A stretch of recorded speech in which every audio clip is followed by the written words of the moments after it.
जय हिंद। दोस्तों आज हम करने वाले हैं क्लास 7th की आपकी हिस्ट्री का chapter number 6 town traders and craft persons. NCERT आपकी पता है, आपको एनसीईआरटी चल रही है। 6th की कंप्लीट होगी, 7th की आज आपका हिस्ट्री की बारी है। ठीक है, तो अच्छे से पढ़िए, बिल्कुल अच्छे से पढ़िए। एंड दोस्तों मैं आपको एक चीज़ बता दूं कि ये आपका चैप्टर 2 पार्ट्स में होगा, थोड़ा सा बड़ा चैप्टर है, तो थोड़ा इफेक्टिव तरीके से कराने के लिए 2 पार्ट्स में होगा। नेक्स्ट पार्ट हो सकता है आपका कल मैं ला दूंगा, सुबह आपको अपलोड दिख जाएगा मेरे चैनल पे। ठीक है, तो आप देख सकते हैं, सुबह आपको मिल जाएगा तुरंत इस चैप्टर का आपका सेकंड पार्ट। एंड दोस्तों मैं पता है कुछ प्लान कर रहा हूँ। ठीक है, अब देखिए आपका क्या मैं बताता हूँ। नेक्स्ट मंडे से ना हर शाम को आपकी एनसीईआरटी की एमसीक्यू सीरीज़ होगी। एनसीईआरटी क्लास 6 की चैप्टर वाइज आपकी एमसीक्यू सीरीज़ होगी। ठीक है, एमसीक्यू सीरीज़ करानी इसलिए ज़रूरी है क्योंकि काफ़ी बच्चे देखिए, एक तो सिविल सर्विसेज की तैयारी कर रहे हैं, कुछ कॉम्पिटिटिव एग्ज़ाम की तैयारी कर रहे हैं, या जो 6th में भी एमसीक्यू क्वेश्चंस अगर उनके एग्ज़ाम में आते हैं तो ये उनकी मदद करेंगे। एमसीक्यू टेस्ट आपका लूँगा मैं शाम को। ठीक है, वीडियो आएगी, उसमें कुछ आपसे मैं क्वेश्चंस पूछूंगा, उसके आंसर्स आपको खुद सॉल्व करने हैं। एंड अगले दिन जब मैं आपको आंसर्स बताऊंगा तो आपको कमेंट सेक्शन में सिर्फ इतना लिखना है कि आपने कितना स्कोर किया। ठीक है, स्कोर कितना किया ये आपको बताना है। 20 क्वेश्चंस होंगे, 15 क्वेश्चंस होंगे, तो आपने 15 में से कितने सही किए। एंड प्लीज़ कभी भी अटेम्प्ट कीजिएगा इन क्वेश्चंस को, तो क्या बोलते हैं, फेयर तरीके से यूज़ कीजिए, मतलब अटेम्प्ट कीजिएगा, चीटिंग नहीं करनी है। अगर आपको आता है कीजिए, नहीं आता है तो चैप्टर मैंने पढ़ा रखा है एनसीईआरटी, उसको पढ़िए, पर फेयर तरीके से करना है। ठीक है, अपने आप से चीट नहीं करना। तो दोस्तों आज हम करने वाले town traders and craft persons. मेरा नाम सौरभ राज है और आप सबका स्वागत है हमारे चैनल नॉलेज कैसल पे। दोस्तों town traders and craft persons में हम क्या देखने वाले हैं कि मिडाइवल पीरियड पे आखिर कौन कौन से टाउन्स बने थे, कैसे कैसे टाउन्स होते थे, ट्रेडर्स कैसे होते थे, ठीक है, क्या काम करते थे, टैक्सेस वगैरह कैसे देते थे, वो ये सब देखना में। एंड क्राफ्ट पर्सन्स के बारे में हम जानने वाले हैं थोड़ा सा। तो ये फर्स्ट पार्ट है आपका इस चैप्टर का। आइए चलिए शुरू करते हैं। यहाँ पे आपका लिखा है what would a traveller visiting a medieval period town expect to find. अब मानिए कि चलिए कि एक ट्रैवलर है, ठीक है, आप एक ट्रैवलर हैं। अब आपको मैं आज से लगभग 1000 साल पहले या मिडाइवल पीरियड में भेज दूँ तो आपको क्या देखने को मिलेगा, आपको वहाँ पे क्या देखने को मिलेगा, वहाँ की मार्केट को, अगर टाउन्स को देखिएगा, ठीक है, वहाँ के क्राउड्स पर्सन्स को देखिएगा तो आपको कैसा लगेगा, वही चीज़ जानना चाहते हैं हम इस चैप्टर की मदद से। This would depend on what kind of town it was. और ये देखिए, अगर आप जाते हैं किसी मिडिल पीरियड में टाउन वाउन को विजिट करते हैं तो उसमें क्या है, आपको सबसे पहले किस चीज़ पे डिपेंड करता है, क्या कि वो आखिर वो टाउन है किस तरीके का। जैसे वो टेम्पल टाउन है, वो एडमिनिस्ट्रेटिव टाउन है, या एक कमर्शियल टाउन है, या एक पोर्ट टाउन है। ठीक है, to name just some possibility. In fact many towns combined several functions. काफ़ी सारे टाउन्स तो ऐसे होते हैं जो काफ़ी सारे फंक्शंस एक ही साथ परफॉर्म करते हैं। जैसे एडमिनिस्ट्रेटिव जो आपका एडमिनिस्ट्रेटिव सेंटर्स होते हैं वो भी टेम्पल टाउन्स हो गए। देखिए एडमिनिस्ट्रेटिव सेंटर्स हो गए, आपके टेम्पल टाउन्स हो सकता है ये एक ही साथ फंक्शन करते हों, as well as centres of commercial activities and crafts production. ठीक है, तो इसमें हमें ये सब जानना है। अब वहीं ये देखिए, ये कुछ आपके मैप दे रखा है। इस मैप में आप क्या देखेंगे, इस मैप में आप देखेंगे some important centres of trade and artisanal production in central and south India. ये कुछ आपके इंपॉर्टेंट ट्रेड सेंटर्स हैं, इसको आप एक बार देख लीजिए, नाम याद कर लीजिए। ठीक है, क्या नाम है, वृंदावन, पुष्कर, अजमेर, मुर्शिदाबाद, कलकत्ता, अहमदाबाद, सोमनाथ, बॉम्बे, बेरार, सूरत, बिडर, बीजापुर, हम्पी इंपॉर्टेंट टाउन है, गोलकोंडा, मसूलीपट्टनम, कमालापुरम। ठीक है, कमालापुरम हो गया, फिर स्वामी मलाई, तिरुपति, मद्रास, महाबलीपुरम, कांचीपुरम, तिरुवन्नमलाई, फिर मदुराई हो गया, थांजावुर हो गया, उरैयूर हो गया। ये कुछ आपके क्या हैं, इंपॉर्टेंट ट्रेड सेंटर्स हैं, टाउन्स हैं, ट्रेड सेंटर्स हैं। ठीक है, आप उम्मीद है आपने देखा ये। चलिए हम आगे चलते हैं। अब हम देखेंगे दोस्तों उस टाइम के एडमिनिस्ट्रेटिव सेंटर्स के बारे में थोड़ा जानेंगे। उस टाइम से मतलब मेरा है चोला डायनेस्टी के बारे में थोड़ा बहुत, थांजावुर को हम देखेंगे, थांजावुर जो था उनका कैपिटल, वहाँ के एडमिनिस्ट्रेटिव सेंटर्स के बारे में थोड़ा सा हम जानेंगे। ठीक है, याद कीजिए चोला डायनेस्टी के बारे में मैंने आपको पढ़ा दिया था, कौन से चैप्टर में, चैप्टर नंबर 2 में हमने पढ़ा था, तो वही हम देखने वाले हैं। You read about Chola dynasty in chapter 2. Let's travel in our imagination to Thanjavur, the capital of the Cholas, as it was 1000 years ago. चलिए आपको ऐसी दुनिया में आप जाना है, इमेजिनेशन की दुनिया बनाइए अपनी, कि आप थांजावुर जा रहे हैं। आज से लगभग 1000 साल पहले आप पीछे मेडाइवल पीरियड में चोला डायनेस्टी के कैपिटल थांजावुर में घूमने जा रहे हैं। एंड वहाँ के चीज़ें देखेंगे क्या चीज़ें कैसी परफॉर्म करती थी, कैसे मेंटेन रहता था, ये सब आपको देखना है। तो तैयार हो जाइए। एंड अभी तक अगर आपने नॉलेज कैसल को सब्सक्राइब नहीं किया है तो सब्सक्राइब कीजिए, वीडियो को शेयर एंड लाइक करना मत भूलिएगा please. The perennial river Kaveri flow. अब आप हैं कहाँ पे? 1000 साल पहले आप आ चुके हैं थांजावुर में। अब आप क्या देखते हैं कि रिवर कावेरी जो है वो बहुत साफ़ सुथरी है, बह रही है, बहुत क्लीन रिवर है, ठीक है। On one hears the bells. आप लोगों को सुनाई देते क्या? मंदिरों की घंटियाँ बज रही हैं। कहाँ की? कौन से मंदिर की? राजा राजेश्वर मंदिर है, जो किसके द्वारा बनाया गया है? किंग राजा राजा चोला के द्वारा जो मंदिर बनाया गया है, राजा राजेश्वर टेम्पल, इसकी आपको मंदिरों की घंटियाँ सुनाई दे रही हैं। द टाउन पीपल्स आर और praise for the architect. Town के जो लोग हैं वो सब किसको प्रेज कर रहे हैं? ठीक है, किसको प्रेज कर रहे हैं? आर्किटेक्ट है वहाँ का एक, कुंजरमलन राजा राजा पेरुंतचन, ठीक है। ये एक आर्किटेक्ट है जिन्होंने क्या करा है? उस टेम्पल को बनाया है। Who has proudly carved his name on temple wall, ठीक है। इनसाइड इज अ मैसिव शिवलिंग। इस टेम्पल के अंदर एक मैसिव शिवलिंग है, ठीक है, आपको देखने को मिल जाता है। तो यहाँ पे हम क्या ये जो लोग हैं आम लोग, किसको प्रेज कर रहे, किसकी तारीफ कर रहे हैं? कुंजरामलन राजा राजा पेरुंतचलन चचन की, जो कौन है? आर्किटेक्ट है जिन्होंने निर्माण किया था राजा राजेश्वर टेम्पल का, बनाया था, ठीक है। अब हम ये देखेंगे, besides the temple there are palaces with मंडपस। टेम्पल के अगर आसपास देखिएगा तो क्या था? वहाँ पे पैलेसेस बन रखे थे, ठीक है, विथ मंडप्स वगैरह उसमें आपको देखने को मिलते हैं, या उसे पवेलियंस आप कह सकते हैं। क्या इसका मतलब क्या है? Kings hold court in these mandaps. Kings क्या कहता था? इसी मंडप्स में क्या सभा वभा बिठाते थे मंडप्स में, ठीक है। ऑर्डर्स वगैरह या किसी मैटर पे डिस्कस वगैरह करना हो अपने सबऑर्डिनेट्स के साथ, तो किंग्स वो करते थे। There are also barracks for the army. उनकी आर्मी भी यहीं प्रेजेंट रहती थी, यहीं रहती थी, ठीक है। थोड़ी बहुत आर्मी भी उनकी यहीं पे प्रेजेंट रहती थी, रहते थे वो यहाँ पे। तो ये सब हमें देखने को मिलता है कहाँ पे? उस टेम्पल के आजू बाजू। द टाउन इज, अब देखेंगे हम यहाँ पे क्या?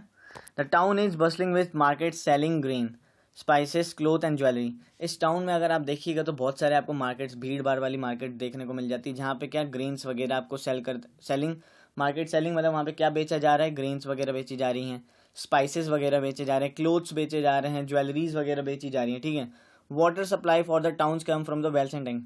जो पानी की सप्लाई है आपको उस टाउन में, ठीक है। और देखिए इस टाउन में तो अगर आप देखिएगा थांजावुर को, तो ये आपका एडमिनिस्ट्रेटिव टाउन भी कहेंगे हम इसको, और क्या टेम्पल टाउन भी ये है, ठीक है। टेम्पल्स के किनारे आपने देखा कि पैलेसेस वगैरह बन रखे थे, मतलब लोग वहाँ पे रह रहे थे, मार्केट्स वगैरह हैं। तो यहाँ पे क्या है? यहाँ पे पानी की सप्लाई कहाँ से आती है? आपकी वेल्स एंड टैंक्स से आती है, ठीक है।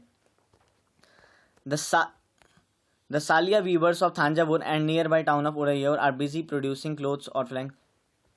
ये जो कुछ टर्म्स होते हैं ना दोस्तों, ये आपका सालिया वीवर्स हैं, ये कहाँ के? थांजावुर के near by town of Uraiyur. किसके पास रहते हैं? उरैयूर के पास रहते हैं। और ये इनका काम क्या है? ये बिजी हैं, उन क्लोथ्स को बनाते हैं जो फ्लैग्स में काम आते हैं। कब काम आते हैं? वो क्लोथ बनाते हैं फॉर फ्लैग्स के लिए क्लोथ्स बनाते हैं, जो किस में काम आते हैं? टेम्पल फेस्टिवल्स में आपके वो फ्लैग्स काम आते हैं, ठीक है। फाइन कॉटन्स अच्छे कॉटन के कपड़े बनाते हैं, किसके लिए? किंग के लिए और उनके नोबल्स के लिए। एंड थोड़े जो ख़राब कॉटन के होते हैं, जो खुरदुरे, मतलब एकदम ज़्यादा कोमल कॉटन नहीं होते, मलमल, तो वो बनाते हैं वो मासेस के लिए, आम लोगों के लिए। सम डिस्टेंस अवे अ स्वामी मलाई द सत्तापति। अगर आप कुछ दूर जाके देखिएगा तो एक क्या है? स्वामी मलाई है। द स्थापतीज कौन होते हैं? और स्कल्प्टर्स, ये होते हैं sculptors, making exquisite bronze idols and tall ornamental bells metal lamps. इनका ब्रॉन्ज आइडल्स वगैरह, बेल ऑर्नामेंटल बेल्स बनाने का काम होता है, टॉल ऑर्नामेंटल बेल्स वगैरह बनाने का इनका काम होता है। किसका? स्कल्प्टर्स का, जिन्हें हम क्या कहते हैं? स्थपतीज कहते हैं। ये स्थपतीज हो गए, फिर आपके सालिया वीवर्स हो गए। ये कुछ टर्म्स हैं, याद रखिएगा, हो सकता है पूछ ले कि किससे एसोसिएट करते हैं, कौन सी डायनेस्टी में बिलोंग करते थे, इनका काम क्या होता था, तो ये सब आप बता पाएँ। अब हम देखेंगे दोस्तों temple towns and pilgrimage centres. अब हम टेम्पल टाउन्स तो देख ही रहे हैं, तो इसके साथ साथ पिलग्रिमेज सेंटर्स भी देखेंगे। पिलग्रिमेज सेंटर्स क्या होते हैं, पिलग्रिम्स क्या होते हैं, सबसे पहले आपको मैं बताऊं तो पिलग्रिम्स क्या होते हैं ना, ठीक है। अब मंदिर है कोई, ठीक है, मंदिर है, उसमें कोई पूजा करने आ रहा है, पूजा करने आ रहे हैं बाहर से, किसी देवी देवता को मानते हैं, वो बाहर से कहीं से आ रहे हैं उनको पूजा करने, तो उन्हें हम पिलग्रिम्स कहते हैं। अगर आप भी जाते होंगे भोले बाबा की पूजा करने, कहीं बाहर जाते होंगे, केदारनाथ गए, माता रानी की पूजा करने वैष्णो देवी गए, फिर इंडिया में कई सारे ऐसे टेम्पल्स हैं जहाँ विजिट करते हैं, अपनी आस्था है आपकी, पूजा करने जाते हैं, तो उन्हें हम क्या कहते हैं, पिलग्रिम्स कहते हैं।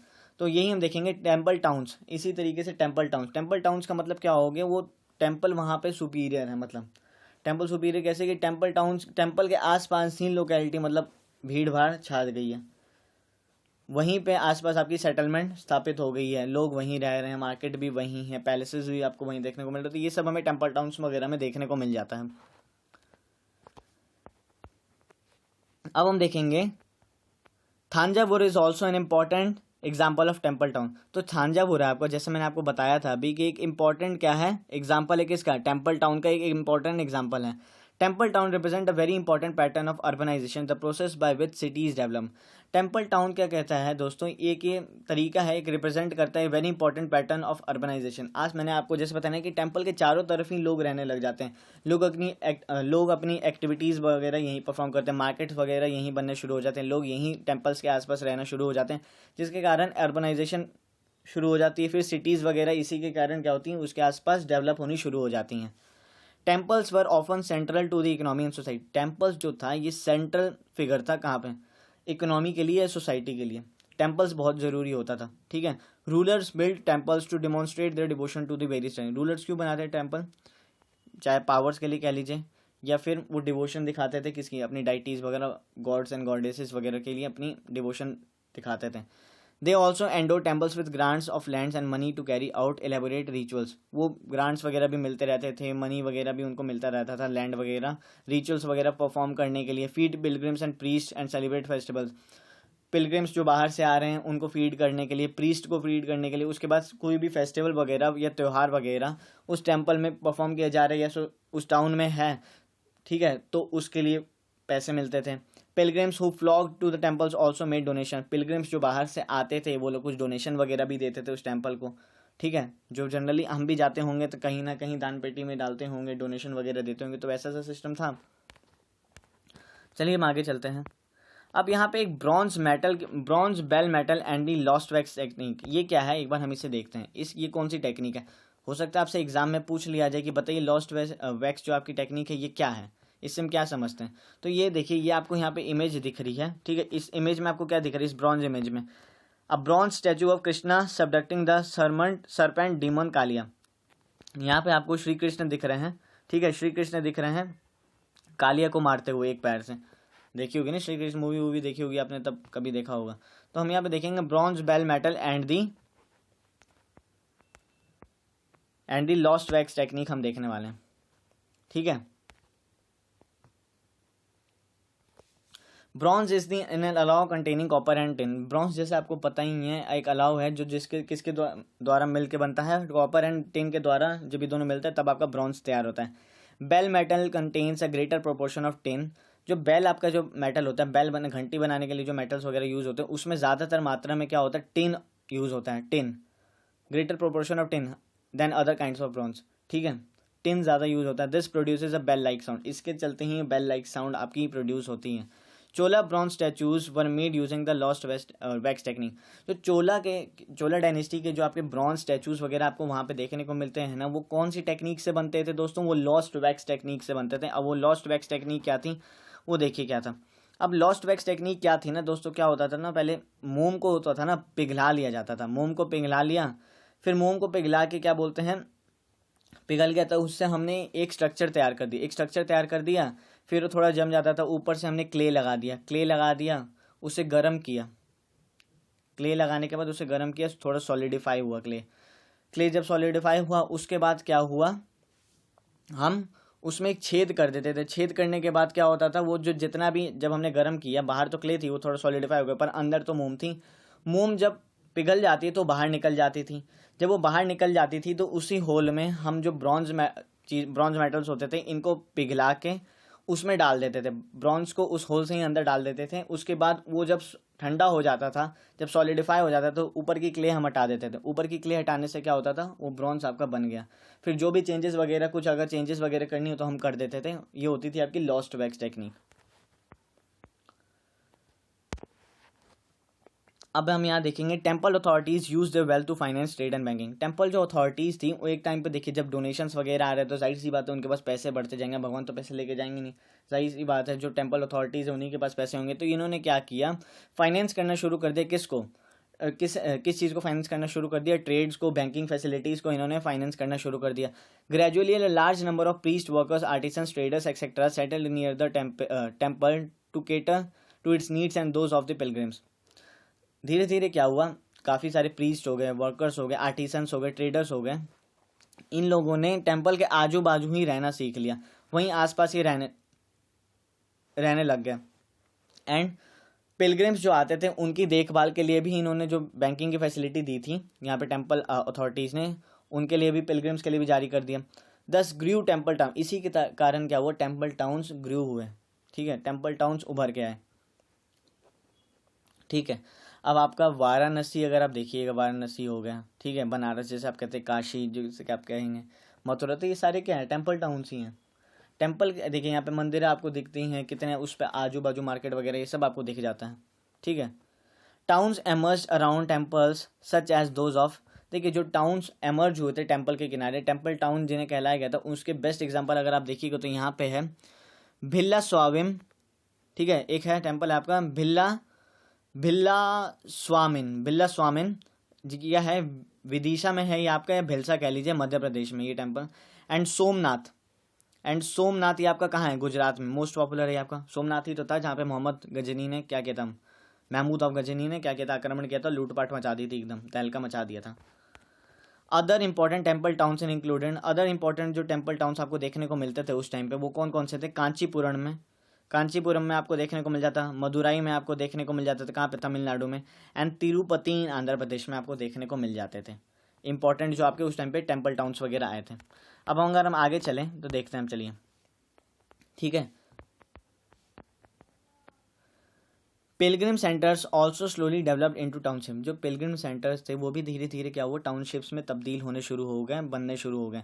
वृंदावन, ठीक है, वृंदावन देखिएगा उत्तर प्रदेश, एंड तिरुवन्नमलाई तमिलनाडु, जो वृंदावन था आपका यूपी में, एंड तिरुमलाई तमिलनाडु में, are examples of 2 such towns.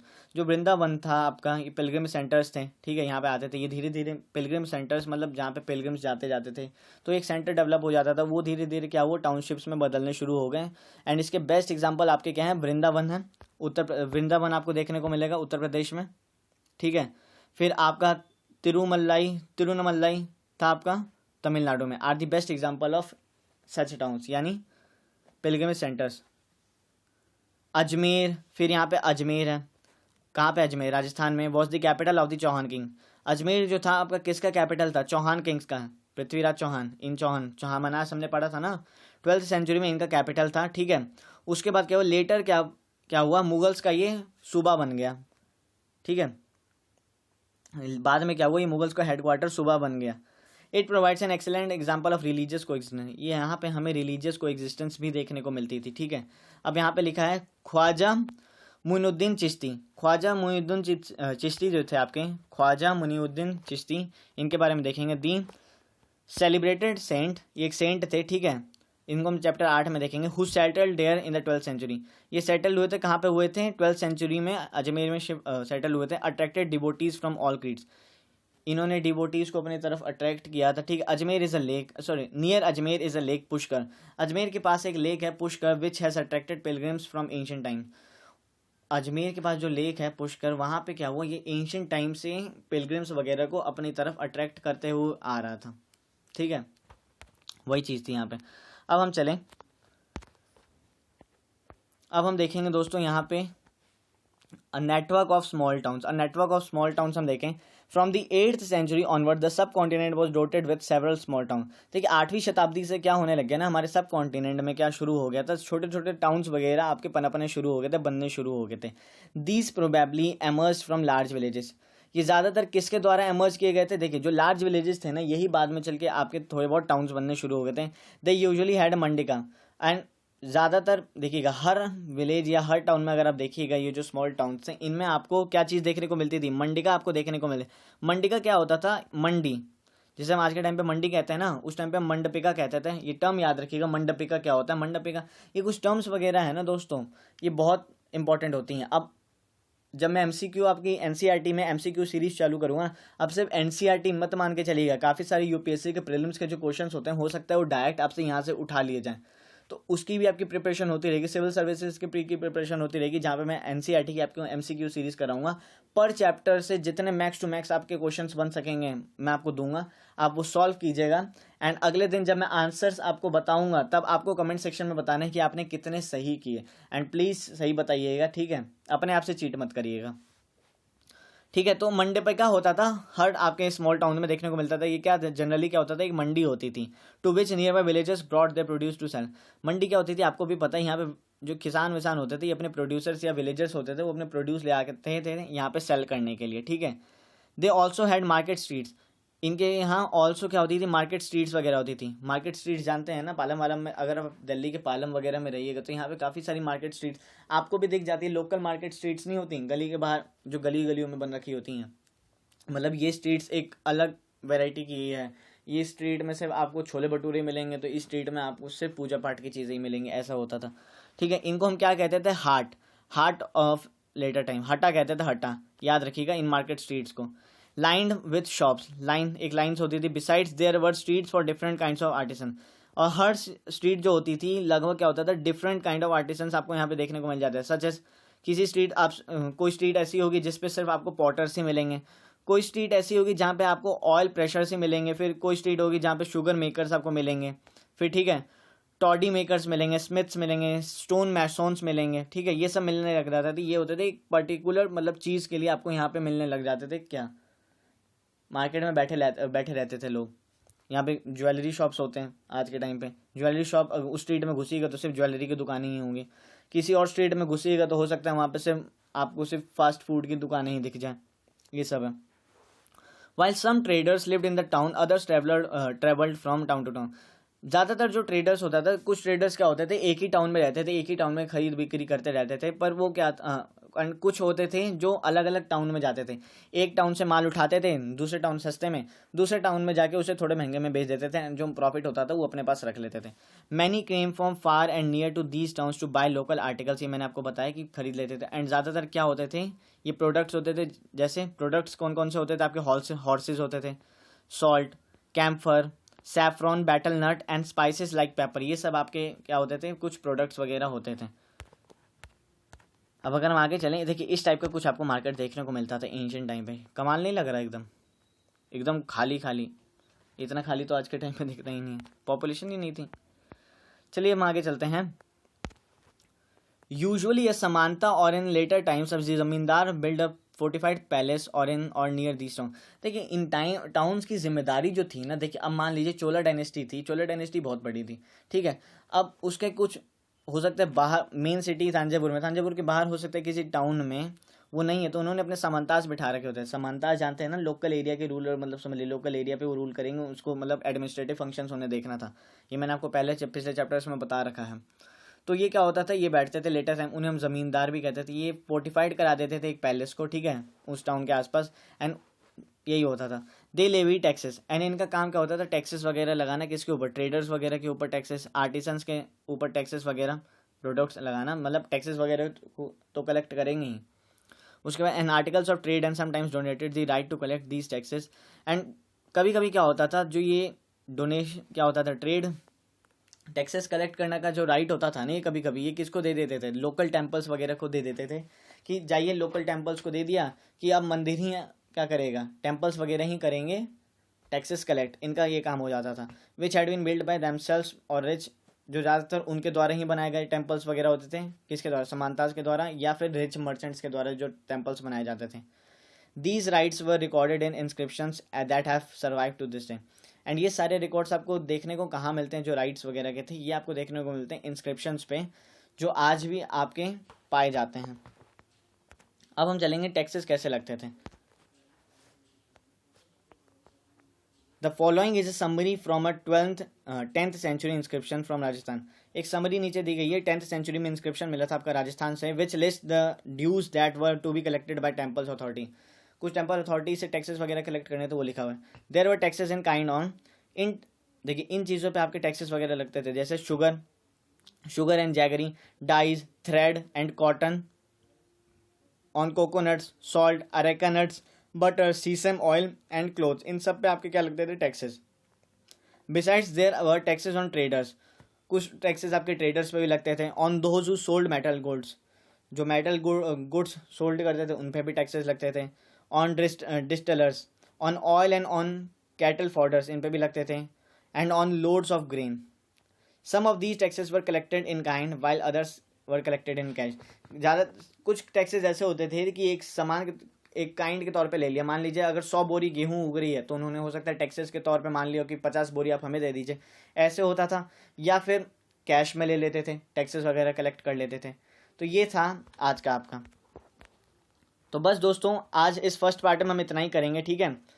Second part मैं आपको कल कराऊंगा, कल आएगा आपका सेकंड पार्ट। छोटा छोटा है, धीरे धीरे पढ़िएगा, ठीक है, आसानी रहेगी आपको समझने में। यहाँ तक था, यहाँ तक भी काफ़ी सारे टर्म्स आपको देखने को मिले हैं, तो प्लीज़ रिक्वेस्ट है कि इन टर्म्स पे गौर कीजिए, ठीक है। इन टर्म्स पे आपको गौर करना है, अच्छे से पढ़ाई कीजिए, बेहतरीन तरीके से पढ़ाई कीजिए। पढ़ाई में आपको पता है ढिलाई नहीं देनी है, पढ़ाई में ढिलाई मत दीजिए। एनसीईआरटी की मैंने जैसे ही आपको मैंने अनाउंसमेंट कर दी कि एनसीईआरटी के एमसीक्यू शुरू कर रहा हूँ, नहीं तो फिर पता क्या होगा, मैं वीडियो बनाते जाऊँ, आप पढ़ते जाइए पर दिमाग में कुछ फिट नहीं हो रहा हूँ। एमसीक्यूज़ कीजिएगा तो कम से कम ये तो होगा। एंड जब एक छोटे छोटे चैप्टर से मैं जब ढूंढ के एमसीक्यूज़ बनाऊंगा ना, या दूंगा आपको, तो आपको पता चलेगा कि कितना टफ होता है करना, ठीक है। तो उस टफनेस को फील करना है आपको, ठीक है। चैलेंज एक्सेप्ट कीजिएगा कल ही, ठीक है। चैलेंज एक्सेप्ट कीजिए एंड चीट मत कीजिएगा, ठीक है। बस इतना ही है, प्रिपरेशन शुरू कर दीजिए। चैप्टर्स जिन्होंने पढ़ाई शुरू नहीं की वो कीजिएगा। आपको मैं बता देता हूँ, 22 तारीख को आपका संडे है, 23 तारीख से हम शुरू कर देंगे आपका क्या 23 अगस्त है जो आपको मंडे है। हर शाम को आपको 6 बजे से लेकर 8 बजे के बीच में एक वीडियो मिल जाएगी जहाँ पे आपको एमसीक्यूज़ के क्वेश्चंस, एनसीईआरटी के एमसीक्यूज़ मिल जाएंगे चैप्टर वाइज, एक रोज़ाना आएगा, ठीक है। फिर नेक्स्ट डे में वो आंसर आपको रिवील करूँगा, तो ये चलता रहेगा।